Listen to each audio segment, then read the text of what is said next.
आणि आता बातमी नागपूरमधून आहे। नागपूर जिल्ह्यातल्या काटोल तालुक्यातील राऊळगाव इथं एसबीएल कंपनीमध्ये सकाळी 7 वाजता मोठा स्फोट झालाय।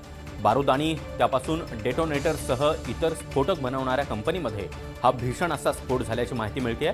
दरम्यान या भीषण स्फोटामध्ये 17 कामगारांचा मृत्यू झालाय तर 18 जण जखमी झाल्याचं कळतंय। जखमींना उपचारासाठी नागपूरला हलवण्यात आलेलं आहे। स्फोटानंतर कंपनी परिसरामध्ये मोठ्या प्रमाणात आग लागल्याचं चित्र पाहायला मिळालं। अग्निशमन दल आणि बचाव पथकाकडून घटनास्थळी युद्धपातळीवर मदत आणि बचाव कार्य सुरू करण्यात आलंय। तर स्फोटाची ही भीषण दृश्य आपण पाहतो आहोत। कशा प्रकारे संपूर्ण परिसरामध्ये स्फोटानं झालेली हानी या दृश्यांमधून, या फोटोंमधून आपल्याला पाहायला मिळते। मुख्यमंत्री देवेंद्र फडणवीस यांनी देखील या स्फोटासंदर्भात ट्विट करत माहिती दिलेली आहे। फडणवीसांनी नेमकं काय ट्विट केलंय ते आपण पाहूया। स्फोटाची घटना अतिशय दुर्दैवी आणि दुःखद आहे। मी स्थानिक प्रशासनासोबत सातत्यानं संपर्कात आहे। एनडीआरएफचं पथकही घटनास्थळी दाखल आहे।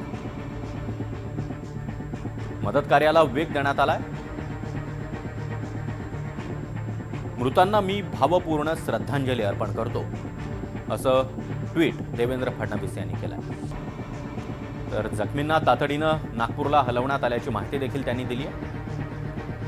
घटनेची सखोल चौकशी करण्याचे आदेश देण्यात आल्याचंही फडणवीसांनी सांगितलंय। इतकंच नाही तर आतापर्यंत 17 जणांचा मृत्यू झाल्याची माहितीही मुख्यमंत्री फडणवीस यांनी दिली आहे।